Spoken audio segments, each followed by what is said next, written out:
Hey guys, it's Sam, and this is my spoilery discussion of King of Scars by Leigh Bardugo. As I said, this video will have spoilers in it, so if you haven't read this book, go ahead and check out my spoiler-free review, which will link on the screen. So as I said in my review, and as you've probably seen on Goodreads, and as you've seen me talk about, this book was a little disappointing to me. Not the worst book I've ever read.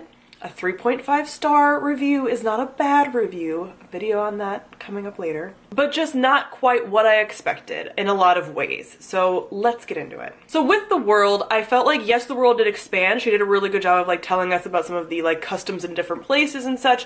But I really didn't feel like it expanded enough for how much focus there was on some of the political things with like Nikolai needing to choose a bride and how all of these like how Kirch and the shoe and all of them like how the significance of all of that. We've always had those nations talked about, but for how significant a role they played in this book, I still feel like I didn't care. I didn't know enough about their politics. It didn't grip me. And I feel like it needed to for this book about him as a ruler, as a king, with all the things that were happening when he was gone, with the political betrayal thing of like the assassination attempts and stuff. Like, we get a lot about like Firda, which also I'm like, that's probably one of the most boring places, but whatever. We get a lot there, but we just don't get a lot of the other nations, and I'm like, I'm still a little lost as to why I'm supposed to care. I'm not engaged with that part of the plot like I would like to be. Speaking of not engaged, Nina bored the living crap out of me. I was bored by her from like basically the beginning. I didn't really care about what she was doing over there with anything, and it's such a shame. Overall, not enough death magic from Nina. Why is the overarching theme of my year thus far not enough death magic? Like, you're gonna give me death magic and then not quite give me enough of it. Like, yeah, when she made like the bone tree, I'm like, fuck yeah. But like, other than that, like, there just wasn't quite enough. And I'm like, you have necromancy, give me more. Like, I just, like, there's a little bit of it, but just not quite enough. And I wanted more of her use of that power. And I just found her POV dragged. Like, I don't know, I mentioned this in my review. I don't know if it's because, like, I liked her dynamic so much more with, like, the Six of Crows character. She just didn't even really feel like the same character to me. She felt just, like, pushed in because she is such a fan favorite and she's one of Leigh's favorite characters, and you can obviously tell. So I almost felt like she just was, like, rammed in there where she didn't need to be, and it could have just been a book about, like, Nikolai and Zoya and those POVs, and that would have flowed better, but we had all these breaks with her, and I'm just like, I just don't care what you're doing over there. I just don't. I liked her budding relationship with Han, I think is her name, Hanny. I'm not sure how to actually say it because I don't have a pronunciation guide for this book, but I'm still just like, I don't care like that much. Like, yeah, we did the whole Matthias thing, and now we're like with her, and like, you know, that's where it's going. It's very heavily hinted at. I think her as like a new character, she's really cool, but I'm still just like, I just don't care about what you're doing over there. I just don't. It kind of felt like she was just like stuck in there for that like Parem tie-in, like with her, like the drug and stuff, but like I was expecting her plotline to converge a little bit more with Nikolai and Zoya's, and it didn't, and it obviously will in the last book, but like, I just feel like I needed more interconnectedness there than I got. So with Zoya's POV, I love her, obviously, like, she's such a great character, but I feel like we need even more of her. I would have honestly preferred her to be like the main focus of the story. Like I said, maybe just like her and Nikolai, or even just her. Like, this felt even more like a Zoya book than like a Nikolai book. I'm like, is this the Zoya duology? Like, it's really about her character growth and like not really so much Nikolai, but I really enjoyed her, but I feel like we needed more for the gravity and the magnitude of what she was going through. I felt like the whole story could have been just in her POV, and it would have been great because then we would have gotten all of that. For example, we really didn't get enough time with her training at all for the magnitude of what she was. She melded with a dragon saint and is now one of like the most powerful Grisha of all time, and it felt anticlimactic. I was just like, okay. Because like the magnitude of that wasn't like, we didn't have it. We didn't have the time with it. We didn't really see much of her training. We had like one chapter of her really training. Like, we got so much more. Like, I feel in my heart that all the time we got with like Alina as a sun summoner, like, I believe in Alina as like one of the most powerful Grisha of all time, you know?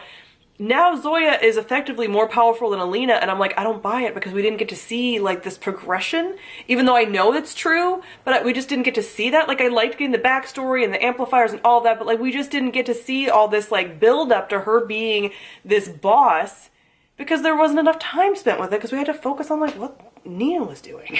As far as Nikolai, I still love him. He is so smart and so witty, and my heart hurts for him, and I love him so much, but he really took a back seat in this book, honestly. A lot of his stuff was focused around like Zoya and what Zoya was doing, and like he felt like he was being pulled along by the plot a bit and not really acting on his own accord really, which is kind of the point. Like he feels like he's under, like being controlled by other things and outside forces and stuff, so that's probably the point of it, but I just didn't feel like this was, like I said, his story. Also, I didn't like mind the him and Zoya romance being teased, but I also don't really care for him and Zoya together as just like an idea. Him and Zoya together has been a fandom favorite for a long time, and so I've always seen stuff like that, but like I just don't need every character in a universe to get together, you know? I'm kind of like, Leigh, stop. Like she really started doing it a lot with like Six of Crows and everyone ending up together and stuff, and I'm like, we don't need to have all of the characters end up with each other. Like I don't need this to happen, so I'm kind of like, I just want them to remain like bantery friends, but it's definitely going in like the romantic direction, and I'm just like, I'm fine with that. I'll probably, like, I might start liking it. I just don't need it, you know? And then Isaac, as like this other plot point, I was like, why are we wasting my time? Like, again, we needed to see what was happening behind the scenes politically and while Nikolai and Zoya were gone and all this stuff, but I also, like, I do not care about this person at all, and his assassination, you know, as Nikolai, and the girl and all of that, that all felt so flat and anticlimactic to me, because I feel like we didn't get enough of that like politics build up stuff. Like it was like, I don't care. I didn't care about their like budding romance, and I kind of suspected that there was something going on, so like, but I just was like, I'm bored. At least the chapters were shorter, but I'm just like, I don't care. What's Zoya doing? Show me her fun dragon stuff. Oh, the antagonists. The antagonists. So the antagonists of like the saints and like, well, the one saint really, but like the saints in general being shown to us. And then like at the tail end of the book. And then we have these really powerful saints who've been around for forever, before even the Darkling, all of that. And we have them being beaten so quickly and easily, and even being taken out by each other so quick. It was like, why are they even in it? Like, we didn't get any of that, like, dragged out. Like, again, when comparing to someone like the Darkling, where we get to, like, learn so much and whatever, like, I just didn't get the magnitude of them. And they're supposed to be really cool. And I'm just like, why are these all-powerful beings just being, like, destroyed in front of our eyes? Like, they don't have, like, they're not carrying the weight and the magnitude. And I don't really know why they're doing what they're doing in either direction. Like, what, they want to be free from the but like there wasn't enough time spent. I didn't believe like their motives or like who they were as characters. I just didn't care, and I found them pretty lame. And they didn't need to be, and I found them lame. And they've been like, you know, the saints have been teased like forever, and they've always been like a theme. A letdown. Okay, let's get to like the moment you guys have all been waiting for, that I know you've wanted to talk about, because I'm so conflicted. I have so many thoughts. The Darkling. Oh my, I don't know. He's back, and I'm so conflicted because, okay, listen. Since Rune and Rising, I have had a headcanon along with a lot of people in the fandom that the Darkling didn't actually die. That he had a fake body just like Alina did, and that he's out there kind of recovering, and that Alina's gonna, like for me, it was always like Alina's gonna outlast Mal, and like calls to like, and he's gonna show up at some point later on in the future, and like, you know, they're gonna do their little tango again and everything like that, because in my head her powers were eventually slowly gonna come back, especially with the teasing at the end with the shadows.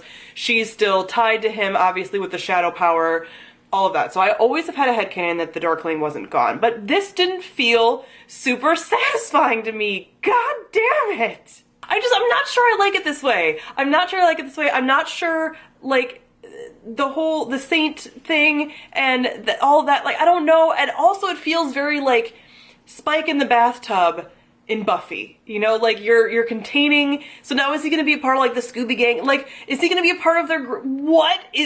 I don't know if I like this. He's not this way. I don't know, but I'm also like, the Darkling, and like, Alina, come back. Like, so my heart is like, Alina, you have to come back. Like, you have his, like, shadow ability that was teased at the end, so if Nikolai has some of the power in him that kept the Darkling alive, then so does she.